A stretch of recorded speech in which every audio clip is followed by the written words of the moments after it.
신앙 고백부터 하겠습니다. 잠깐 일어날까요? 신앙 고백하러. 주는 그리스도시요 살아계신 하나님의 아들이십니다. 아멘. 우리 서로 주님을 돌아보면서 범사에 감사합시다 라고 서로 인사하겠습니다. 범사에 감사합시다.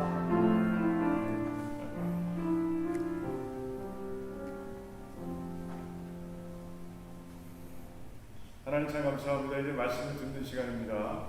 하나님 생명의 말씀이 우리의 가슴 속에 심겨지기를 원합니다. 말씀을 통해서 이 어려운 시절을 이겨내기를 원합니다. 하나님께서 말씀을 통해 역사하시는 가운데 정말 우리 한 사람 한 사람이 빛과 소금으로 이 땅을 살아갈 수 있도록 도와주시옵소서. 어려울 때 움츠리지 않게 하시옵시고 말씀을 통해 또 적극적으로 하나님의 소명을 감당해 갈 수 있도록 한 사람 한 사람을 세우시고 축복해 주시옵소서. 감사합니다. 예수님의 이름으로 기도하옵나이다. 아멘. 우리 말씀 잠깐 같이 읽겠습니다. 우리 사도행전 19장 8절에서 10절까지 말씀. 사도행전 19장 8절에서 10절까지 말씀 우리 같이 읽겠습니다. 같이 한 목소리로 읽겠습니다. 바울이 회당에 들어가 석 달 동안을 담대히 하나님 나라에 대하여 강론하며 권면하되 어떤 사람들은 마음이 굳어 순종치 않고 무리 앞에서 그 도를 비방하거늘 바울이 그들을 떠나 제자들을 따로 세우고 두란노 소원에서 날마다 강론하여 이같이 2회 동안을 하며 아시아에 사는 유대인이나 헬라인이나 다 주의 말씀을 듣더라. 아멘. 아멘. 에베소에 도착한 바울의 첫 번째 사역은 여러분들 잘 아시는 대로 요한의 침인대만 알고 성령님께서 이 땅에 오신 것을 알지 못한 제자라 불리는 사람들, 그들에게 구원의 그 복음을 정확하게 전하고 그들을 구원의 자리로 인도한 것이었어요. 바울이 이 사역을 통해서 이제 초점을 맞추는 성장주의에서 벗어나서 이제 영혼에 관심을 갖는 참 교회로 세워가라라는 주님의 교훈을 지난주에 들은 바가 있습니다. 이제 첫 번째 사역을 잘 끝마친 바울이요, 이제 회당으로 가는 모습을 보게 됩니다. 자, 회당은 그 2차 선교를 마치고 돌아가던 때 그때 잠깐 들렀던 곳이에요. 그때 복음을 전하고 많은 사람들이 이제 관심을 가지고 바울이 조금 더 그곳에 머물기를 원했지만 바울은 그때가 하나님의 뜻이 아닌 것을 알고 떠나게 되고요. 지금은 하나님의 뜻에 따라서 다시 회당으로 돌아오게 된 거죠. 그리고 회당에 돌아온 바울은요, 이제 하나님의 나라를 선포하는 모습을 오늘 말씀 가운데서 보게 됩니다. 유대인들은 당시에 하나님의 나라에 굉장한 관심을 가지고 있었어요. 메시아에 대한 관심, 또 이제 메시아가 이룰 하나님의 나라에 대한 관심이 극도로 높았던 때였죠. 그때 이제 바울은요, 그 회당에 들어가서 모든 유대인들에게 하나님 나라에 들어가고 싶으냐? 그럼 회개하고 예수 그리스도를 믿어라. 그거 외에는 하나님의 나라에 들어갈 방법이 없다라고 이제 전하는 그런 모습을 우리가 상상해 볼 수 있는 거예요. 그게 바울의 사역이었어요. 그런데 원문을 가만히 보면 바울이 이 사역을 감당하는 데 있어서 3가지 방법을 사용하고 있는 모습을 우리가 보게 됩니다. 자, 이제 오늘 말씀을 보면 잘 드러나 있지 않지만 한 가지 방법은 뭐냐? 담대히 선포했다라는 것이에요. 하나님의 나라를 담대히 선포했습니다. 이건 무엇이냐? 이제 예배 시간에 온 회중 앞에서 이제 하나님 나라를 복음을 선포하는, 설교하는 것을 얘기합니다. 그런 말씀을 보면 강론했다라고 되어 있습니다. 강론은 무슨 뜻이냐? 이제 그 전한 말씀에 의심을 가지고 있는 사람들, 질문할 게 있는 사람들, 이 사람들을 따로 모아서 이제 소그룹을 형성하고 그들과 함께 대화하고 그리고 디베이트, 논쟁하면서 이제 복음을 전했다라는 뜻이에요. 세 번째, 권면했다라고 되어 있습니다. 그럼 권면은 뭐냐? 이제 복음을 듣고 바울이 전한 하나님 나라의 이야기를 듣고 이제 감동이 된 사람들, 그 사람들에게 친밀하게 다가가서 이제 복음을 다시 설명하고 받아들이라고 권하는 모습, 이 세 가지를 이제 우리 8절 말씀 가운데서 우리가 볼 수 있는 거예요. 이 말씀을 통해서 이렇게 세 가지의 방법을 다 동원해서 복음을 전하고 있는 이 바울을 통해서 우리는 바울의 이 열정을 볼 수 있는 거예요. 그러니까 자기에게 주어진 기회, 그 기회를 놓칠 수 없다는 것이죠. 그리고 그 기회마다에 알맞는 방법, 커뮤니케이션 방법을 사용해서 이제 복음을 전하고 있는 바울의 모습을 우리가 보게 되는 거예요.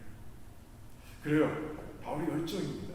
바울의 열정이 느껴지는 그 8절의 말씀인 거예요. 그런 가운데 우리는 그 바울이 고린도 전서 9장에서 고백했던 말씀이 생각이 나는 거예요. 내가 복음을 위해 모든 것을 행함은 아무쪼록 몇몇 사람이라도 구원하기 위해서라라고 고백하는 모습을 보게 됩니다. 그러니까 바울은 구원받지 못하는 영혼들을 바라보면 좀 어쩔 줄을 모르는 거예요. 불쌍해서 견딜 수가 없는 거예요. 그런 마음을 가지고 이제 복음을 전하는 데 자기 자신을 다 던지고 있는 그런 모습을 우리가 말씀 가운데서 발견하게 되는 것이에요. 복음 전파를 위한 바울의 뜨거운 열정이 우리 두란노 식구들의 이 심장에서 활활 넘쳐나기를 주님의 이름으로 축원합니다. 자, 회당을 통한 바울의 그 복음 전파 사역은요 3개월 동안 계속됩니다. 그런데 시간이 지나면서 이제 마음이 굳어진 사람들이 생기는 거예요. 구절에 보니까 어떤 사람들이 마음이 굳어 순종치 않고 무리 앞에서 이 도를 비방하더라 이렇게 돼 있어요. 그런데 마음이 굳어졌다라는 이 단어, 이 동사가 의미심장합니다. 그 형태가 뭐냐? 능동태가 아니에요. 그러니까 스스로 마음을 굳게 한 게 아니에요. 수동태입니다. 그러니까 누군가가 그들의 마음을 굳어지게 만들었다는 것이에요. 자, 그렇다면 그들의 마음을 굳어지게 만든 장본인이 누굴까요? 그 장본인이 바로 사단인 것이에요. 그러니까 바울이 열심히 일하는 곳에 누가 같이 있어요? 사단이 같이 있는 거예요. 그런 가운데 그 일을 방해하고 있는 모습을 우리가 발견하게 되는 것이에요. 이 사실을 우리가 기억을 해둬야 합니다. 그래요. 주님의 제자들은요 하나님의 영광을 위해서 열심히 일합니다. 하지만 동시에 그 자리에서 사단과 그 세력들이 하나님의 뜻을 방해하기 위해서 또 열심히 일하고 있는 거예요. 그러니까 치열한 영적 정쟁이 그곳에서 벌어지고 있는 거예요. 우리는 이 사실을 기억하지 않으면 우리는 기도를 소홀히 하게 되고요. 그리고 우리의 일 가운데서 이제 방해받는데 넘어져서 일어나지 못하는 그런 삶이 되고 마는 것이에요. 하지만 치열한 영적 전쟁이 있음을 깨달을 때 우리는 그때 어떠한 상황이 있다 할지라도 우리는 기도하며 말씀 속에서 견디고 일어날 수가 있다는 것이에요. 자, 복음을 비방하는 정도가 심해지자 이제 무리에게 설교하고 있고 그리고 강론하고 있고 권면하는데 막 불쑥 찾아와서 일어나서 막 떠드는 것이에요. 틀렸다, 전 거짓이다 얘기하는 바람에 전할 수가 없는 거예요. 이제 도저히 전할 수가 없습니다. 그때 이제 바울은요 슬그머니 회당을 떠나서 이제 두란노 성이라는 곳을 빌려서 복음을 전하기 시작합니다. 자, 여러분들 여기서 우리 교회 이름이 이제 어디서 나왔는지를 분명히 아셔야 돼요. 그러니까 사도행전 19장 9절에서 우리 교회 이름이 나온 거예요. 어떤 사람이 물어볼 수 있어요. 왜냐하면 두란노 이거 어렵거든요. 물론 어떤 출판사가 있기 때문에 이제 알 수도 있지만 하지만 이 단어가 어디서 나왔는지는 잘 모르는 사람들이 많아요. 그래서 교회 이름이 어디서 나왔습니까? 이렇게 물어보는 사람들이 있을 때 여러분들은 바로바로 대답해 주실 수 있어야 됩니다. 어디서 나왔다고요? 사도행전 19장 9절 말씀에 나온 거예요. 이 바로바로 얘기해 주시는 그 성도들이 되지 않으면 안 되죠. 네. 교회 이름을 잘 모르는 거니까. 다시 본문으로 돌아가세요. 자, 그렇다면 바울이 두란노 성으로 옮긴 게 영적 전쟁에서 진 겁니까? 그렇게 생각할 수 있어요? 그렇지 않습니다. 오늘 말씀을 가만히 읽어보면 9절과 10절의 말씀을 가만히 읽어보면 우리는 바울의 손을 번쩍 들어줄 수 있는 거예요. 바울은 승리자입니다 라고 우리는 얘기할 수 있는 거예요. 그는 두란노 성원에 가서도 날마다 말씀을 전했다고 되어 있어요. 날마다 얼마 동안? 2년 동안, 무려 2년 동안 날마다 그곳에서 이제 복음을 전했다는 우리 말씀을 우리가 읽게 되는 것이에요. 자, 회당에서는 그래요. 잘 모여야 일주일에 몇 번일 겁니다. 주로 모이는 시간이 일주일에 한 번이죠. 하지만 두란노 서원에서는 매일매일 말씀을 강론할 수 있었다는 거예요. 자, 그런데 조금 더 큰 은혜를 우리는 받게 되는 게 있어요. 뭐 때문이냐? 웨스턴 텍스트라는 게 있어요. 그러니까 할라어 성경도 여러 가지 버전이 있는데 그 중에 하나가 웨스턴 텍스트예요.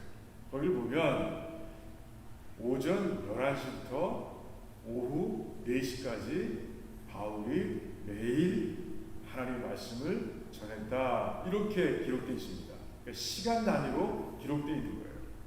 근데 이게 뭐가 이렇게 대수냐 이렇게 얘기할 수 있습니다. 그런데 에베소에는요, 일하는 시간과 쉬는 시간이 있습니다. 오전에 일하고 그리고 그 뜨거운 낮에는 쉽니다. 잠깐 눈을 붙이는 시간을 갖고 그 오후 4시부터 다시 일을 시작하는 거예요. 자, 두란노 서원은요, 엄연히 비즈니스가 이루어지고 있는 장소입니다. 그러니까 두란노라는 이름의 그 철학을 가르치는 그런 장소인 거예요. 공간인 거예요. 그런 곳에서 시간을 빌릴 수 있는 시간, 그때밖에 없는 거예요. 모두가 쉬는 시간밖에는 시간을 빌릴 수가 없는 거예요. 그래서 오전 11시부터 오후 4시까지 그렇게 시간을 빌어서 그곳에서 이제 말씀을 전했다라고 이렇게 기록하고 있는 모습을 우리가 보게 되는 것이에요. 저도 터키를 방문했을 때 에베소의 10월 중순에 그쪽에 도착했습니다. 10월 중순쯤에. 그런데 반팔만 입었는데 굉장히 습하고 굉장히 덥더라고요. 땀이 줄줄 흘렀어요.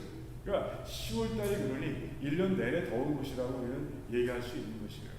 그러니까 그래서 11시부터 4시까지는 쉬는 시간이었구나 하는 것을 우리가 짐작할 수가 있는 것이죠. 그러니까 바울에게는요, 하루가 빡빡한 거예요. 그 일정이 빽빽한 거예요.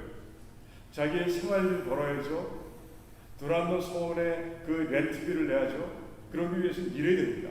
텐트 메이커로서 오전 중에 일을 해야 되는 거예요. 그런데 남들과 같이 쉬질 못하고 다시 11시부터 오후 4시까지 말씀을 가르치는 거예요. 그것이 끝나면 다시 또 일합니다. 그러니 얼마나 힘들었겠어요. 이 속에서 우리는 바울의 열정을 배울 수 있게 되는 거죠. 야, 복음을 전하기 위해서 바울은 하루를 쪼갰었구나. 24시간을 쪼개 쓴 사람이구나 하는 것을 우리가 발견할 수 있다는 것이죠. 여기서 우리는 이런 질문을 던질 수 있어야 돼요. 바울의 열정은 과연 어디에 근거하고 있는 것일까? 도대체 바울은 어떻게 이렇게 뜨겁게 복음을 전할 수 있었던 것일까? 그 비결이 뭔가 우리는 물어볼 수 있어야 합니다. 왜 그렇습니까? 우리도 바울과 똑같은 입장이기 때문에 그래요. 우리도 바울처럼 소명을 받는 사람이에요. 그리고 이제 달란트의 비유처럼요. 이제 이 땅에서 삶을 마치고 주님 앞에 서면요, 내가 한 일에 따라서, 내가 그 달란트를 가지고 하나님의 소명을 잘 감당한 정도에 따라서 우리들은 이제 상급을 달리 받게 돼 있어요. 그래서 우리는 이 질문을 던질 수 있어야 하는 거예요. 그래서 깊이 묵상하는 가운데 바울의 열정이 어디서 나왔는지 우리는 두 가지로 우리는 정리해 볼 수가 있습니다. 첫 번째는 뭡니까? 바울은 자신에게 소명을 주신 분이 누구이신지를 아주 분명하게 알았습니다. 바울은 어디서 회심합니까? 다메섹으로 가던 도중에 그에서 회심하게 되죠. 예수를 만난 거예요. 예수님을 만나자마자 그는 눈을 멉니다. 하지만 그 눈을 뜨게 하기 위해서 온 아나니아를 통해서 그는 주님께서 주신 소명에 대해 듣는 거예요. 뭐예요? 이방인들에게 복음을 전하는 그것이 바로 주님께서 바울에게 맡겨주신 소명이라는 것이죠. 하나님께서 그 소명을 주신 것을 이제 바울은 분명하게 알고 있었던 것이에요. 그런 가운데 천지를 창조하시고 지금도 천지를 운영하고 계신 그 하나님께서 주셨다는 그 생각으로 이제 책임감을 가지고 그 소명에 충실하고 있는 바울을 우리가 발견할 수 있는 것이에요. 또 하나는 뭐예요? 그래요. 하나님에 대적하고 그리고 하나님에 대해서 원수로 살아갔던 자신의 삶을 용서하시고 그 용서한 것뿐이 아니라 이제 중요한 소명을 맡겨주신 그 은혜 감사하는 마음으로 이제 열정적으로 소명을 감당하고 있는 것을 우리가 발견하게 되는 것이에요. 이제 사회에서 또는 집에서 일을 해봐서 알지만 그래요. 책임감 하나 가지고 정말 끊임없이 꾸준하게 변함없이 열정적으로 그 일을 감당하는 것은 쉬운 일이 아니에요. 그 책임감 위에 감사함이 더해질 때 그때 열정이 완성된다는 것이죠. 그렇습니다. 바울은 그래서 그 책임감 위에 감사함을 가지고 이제 열정적으로 이제 복음의 사명을 감당하고 있는 것이에요. 바울은 이렇게 고린도전서 15장에서 고백을 합니다. 내게 주신 하나님의 은혜가 헛되지 않도록 다른 사도들보다 더 많이 수고했습니다. 이렇게 고백하고 있는 거예요. 하나님 앞에서 우리도 똑같습니다. 우리도 바울처럼 은사를 받았고요. 바울과 다를지 모르겠지만 하나님께 주신 소명을 가지고 이 땅을 살아가고 있는 것이에요. 이제 우리도 그 소명을 책임감과 감사 그리고 열정으로 감당해 가기 위해서 정말 소명을 맡겨주신 하나님께 영광을 올려드립니다. 그리고 충성되고 복된 종들이 다 되시길 주님의 이름으로 축원합니다. 아멘. 두 번째 비결은 무엇이냐? 자신의 소명이 얼마나 중요한 것인지를 잘 알았다는 것이에요. 로마서 1장에서 바울은 이렇게 선포합니다. 내가 복음을 부끄러워 아니하노니 이 복음은 모든 믿는 자에게 구원을 주시는 하나님의 능력이라 이렇게 선포하는 모습을 보게 됩니다. 복음은 예수님이시고 누구든지 예수님을 믿기만 하면 예외 없이 구원을 얻을 수 있다라고 바울은 선포하고 있는 거예요. 동시에 로마서 10장에서는요. 하지만 그 믿음이 어디서 나느냐? 복음을 들어야 나는데 전하는 자 없이 어떻게 사람들이 복음을 들을 수 있겠느냐라고 얘기하고 있는 거예요. 그러므로 인해서 그 전하는 자의 소명, 복음을 전하는 자의 소명이 얼마나 귀한 것인지를 그가 선포하고 있는 것이에요. 복음 전파의 소명이 왜 사람의 생명과 사람의 영원한 생명과 직결되어 있기 때문인 것을 바울이 너무너무 잘 알았다는 것이죠. 그런 가운데 자신의 생명을 걸고 이제 이 사명을 감당하고 있는 바울의 모습을 우리가 오늘 말씀 가운데서 보게 되는 것이에요. 바울은 이런 마음으로 사도행전 20장에서 이렇게 얘기하고 있습니다. 나의 달려갈 길과 주 예수께 받은 사명, 곧 하나님의 은혜의 복음을 증거하는 일을 마치려 하면은 나의 생명도 조금도 귀하게 여기지 않는다라고 이렇게 고백하는 모습을 보게 되는 것이에요. 우리도 바울처럼 하나님께서 맡겨주신 소명이 얼마나 귀한 것인지를 깨닫고요. 자신의 소명이 나의 생명, 우리의 생명까지도 걸 수 있는 그런 참 제자들이 다 되시기를 주님의 이름으로 축원합니다. 바울은 에베소 그 도라노 성원에서 이처럼 열정적으로 복음 전파의 소명에 충성을 다했고요. 그 결과 아시아 지역 전체, 지금으로 얘기하면 터키 전체에 이제 복음이 전해지는 기적과 같은 사건이 일어나게 됩니다. 그렇습니다.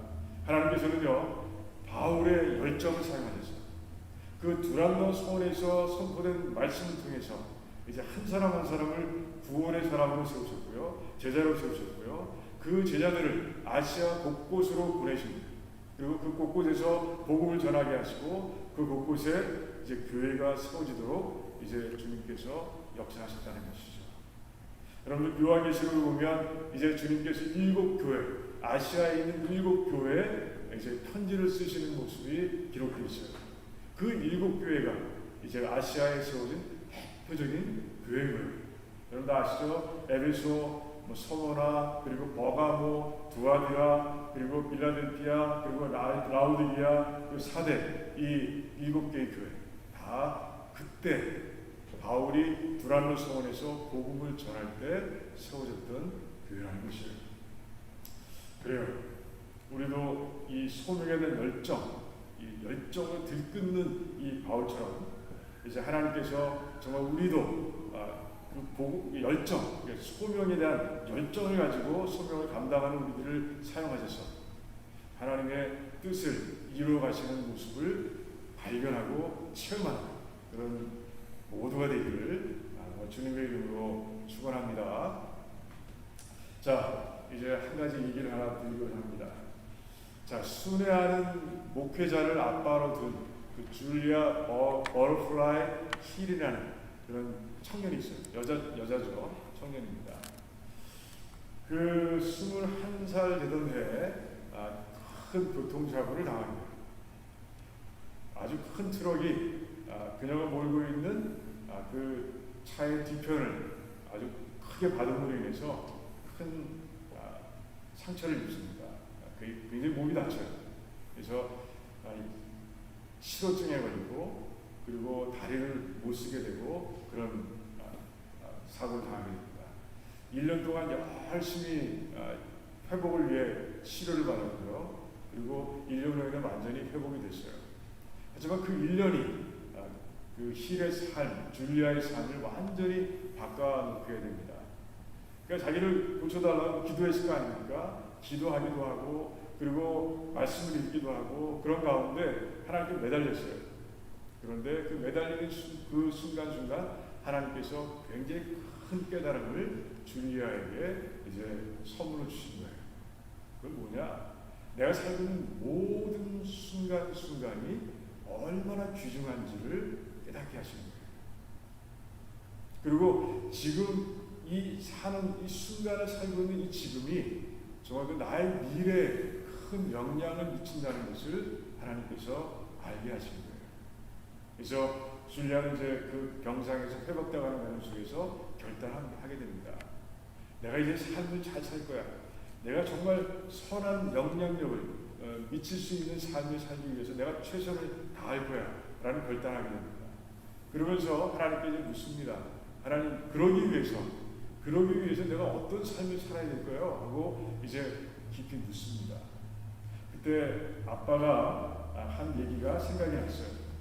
지구는 매일 우리에게 이야기를 걸고 있지만 왜곡된 우리의 의식은 그 소리를 듣지 못한다. 그래서 지구는 점점 더 큰 소리로 우리에게 이야기를 걸고 있지. 곳곳에서 일어나는 기상, 이변들을 통해서 이 이야기, 언젠가 들었던 아빠로부터 들었던 이야기가 마음에 와 닿고요. 그런 가운데 이제 1년 후에 결단하게 됩니다. 내가 이제 환경운동가로 살아야 되겠다라고 이제 결단하게 되는 것이죠. 그러니까 하나님께서 인간에게 주신 소명이 있지 않습니까? 하나님께서 지으신 이 피조물을 관리하라, 케어하라라고 하셨는데 요즘 세상을 돌아보니까 그렇지 않다는 것이죠. 자기의 유익을 위해서 그 자연들을 막 훼손하고 파괴하는 인간들의 모습을 발견하게 된 것입니다. 이제 그것을 알리는 사람이 되어야 되겠다는 그 소명을 가지고 살아야 되겠다는 마음이 생긴 거예요. 그런 가운데 이제 그녀는 이제 줄리아는요 그 마음을 가지고 곳곳을 여행을 합니다. 그러다가 캘리포니아 와서 북쪽 근처에 있는 삼나무 숲에 가게 됩니다. 그런데 그곳에서 이제 끔찍한 일이 일어나고 있는 것을 보게 됩니다. 이제 목재를 만들기 위해서 목재 회사가 이제 그 삼나무들, 큰 삼나무들, 잘 자란 나무들은 60m 가량 되고 그죠? 그 나무를 막 가차없이 그냥 넘기는 거예요. 그러면 숲이 점점 망가지고 있는 모습을 이제 줄리아가 본 거예요. 그때 이제 줄리아가 이제 깨닫습니다. 하나님께서 나를 이곳으로 보내주신 거구나 하는 생각을 하게 됩니다. 줄리아는요 이제 나이가 600살이 넘고 그리고 키가 60m에 달하는 한 삼나무를 택하고 그곳에 올라가서 텐트를 칩니다. 그 나무 밑동에 그 푸른색 페인트로 표시된 마크 때문이었어요. 이제 벌목 대상이라는 것이죠. 그 삼나무에게 이름을 누나라고 붙여주고요. 그리고 그것에 올라가서 한 평 반 정도 되는 텐트를 치고 그리고 그 안에서 이제 생활하기 시작한 거예요. 사진 한번 띄워주시겠어요? 첫 번째 사진은요, 그 줄리아가 그 나무의 꼭대기에 올라가 있는 모습이에요. 저는 이 사진 보는 막 현기증이 나요. 제가 고소본 모습이거든요. 60m 끝에 이곳에서 막 이렇게 마음대로 이렇게 손을 벌리고 있는 모습이 참 놀랄 따름입니다. 두 번째 사진 보시겠어요?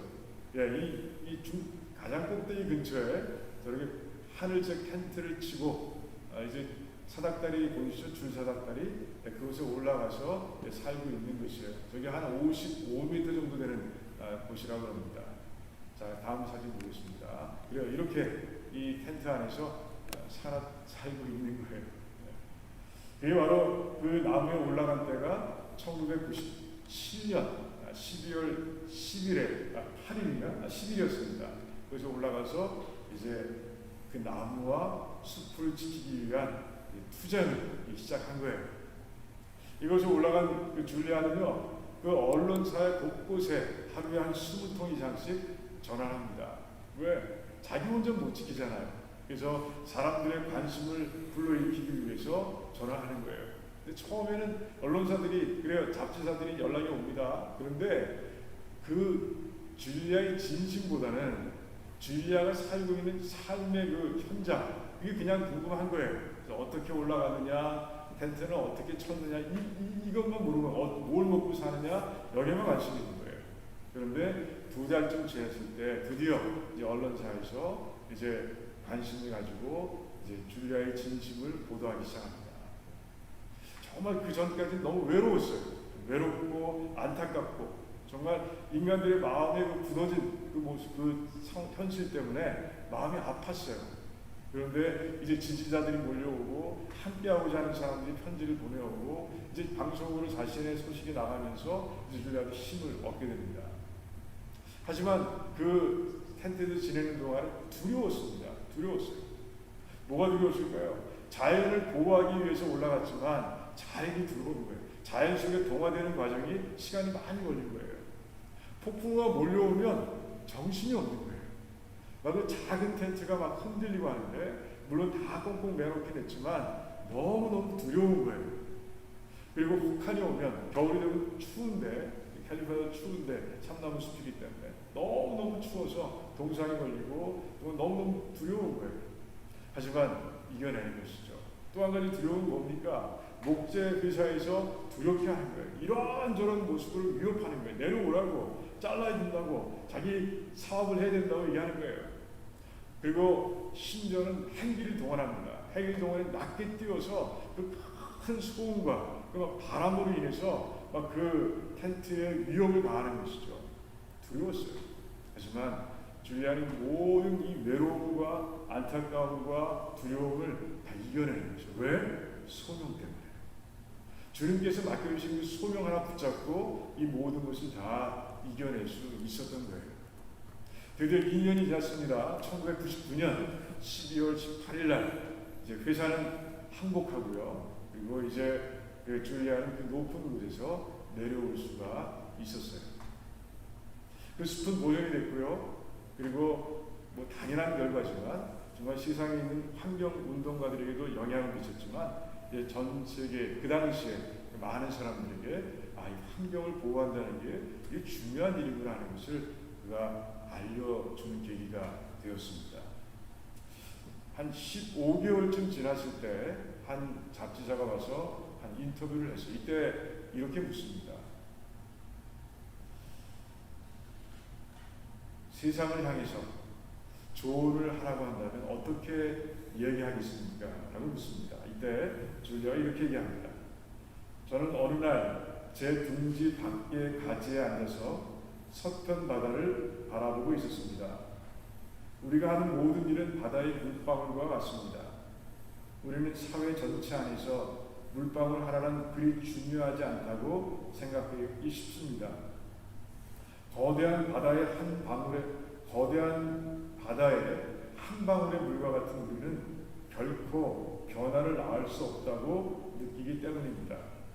그래서 그 물방울에 대해서 점점 무감각해지고 맙니다.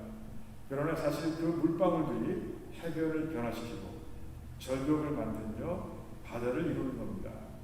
그래서 저는 사람들에게 우리가 하는 모든 일이 이전과는 다른 차이를 만들 수 있고 또 만들어가고 있다는 사실을 깨닫지는 못해도 기억해달라고 이야기하고 싶습니다.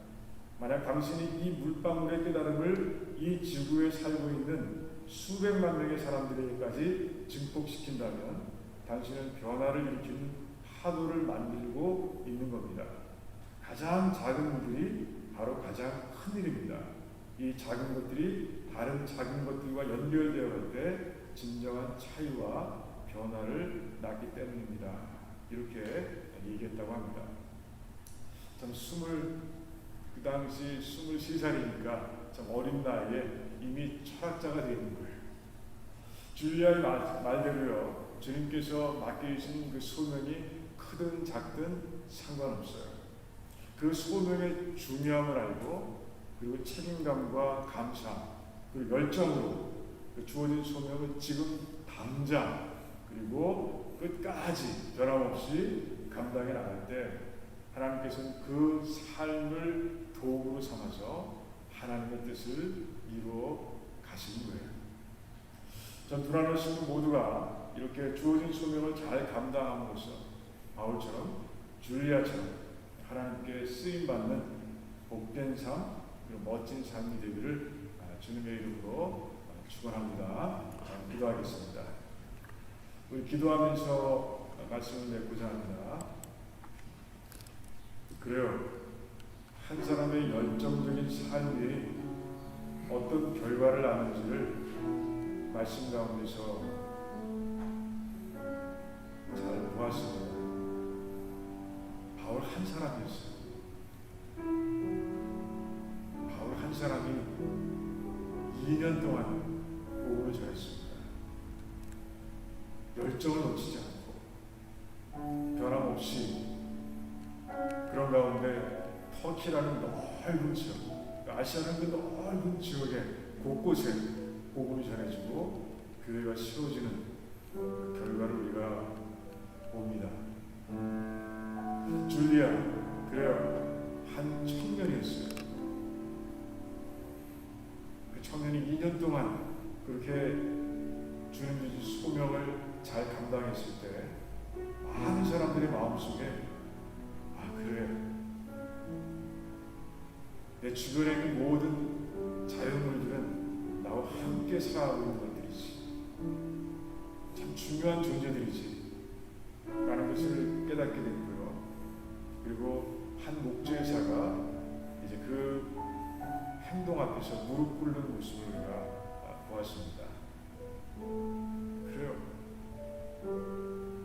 한 사람 주님의 소명을 가지고 열정적으로 살아가는 한 사람의 삶이 이렇게 큰 변화를 낳을 수 있는 거예요. 왜? 하나님께서 그 삶을 사용하시기 때문에 그렇습니다.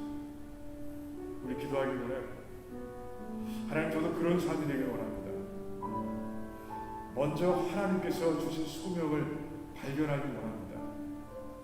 발견했다면 그 소명을 주신 분이 하나님이시고 내가 맡은 그 소명이 얼마나 중요한 것인지를 깨닫고 그리고 은혜 받은 백성으로서 감사하고 열정적으로 그 소명을 감당하게 해주십시오 라고 기도하기 원합니다. 그래서 나 때문에 나라는 이 한 방울 물방울 하나에 불과한 삶으로 인해서 교회가 변하고 가정이 변하고 사업장이 변하고 또 세상이 변하고 놀라운 일을 체험할 수 있도록 우리가 뜨겁게 기도하기 원합니다. 또 하나님, 기도할 때 코비드-19를 놓고 기도하기 원합니다. 그래요, 이제 우리가 예배 드릴 수 있습니다. 이제 본당에 나와서 예배드릴 수 있는 그런 단계까지 왔습니다. 물론 코로나 바이러스가 이제 기세가 점점 약해지고 있지만 아직도 주의해야 할 그런 때죠. 하지만 하나님께서 이렇게 해주신 것만 해도 얼마나 감사합니까? 우리 하나님께 계속해서 이제 완전하게 코로나가 물러나고 교회에서 모두가 예배드릴 수 있는 그런 놀라운 때가 오기를 원합니다라고 간절히 기도하기를 원합니다. 우리에게 맡겨주신 이 소명, 기도의 소명을 우리가 열심으로 같이 감당하기를 원합니다. 또한 믿음의 사람들이 돌아오시고 교회들이 정결해지시고 선교제를 위해서 또한 치료가 일어나고 있는 병원을 위해서 치료제가 개발되고 있는 그 제약회사들을 연구소를 위해서 우리 같이 기도하기를 원합니다. 또 우리 교회를 위해서 또한 기도하기를 원하고요. 그래서 우리 기도를 통해서 이 기도의 사명, 하나님 주신 기도의 소명을 다 감당하는 가운데 하나님께서 이루시는 놀라운 역사를 우리가 체험할 수 있도록 뜨겁게 주여 삼창하면서 같이 기도하겠습니다. 주여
살아계신 하나님을 아버지 바라보면서 기도해서 우리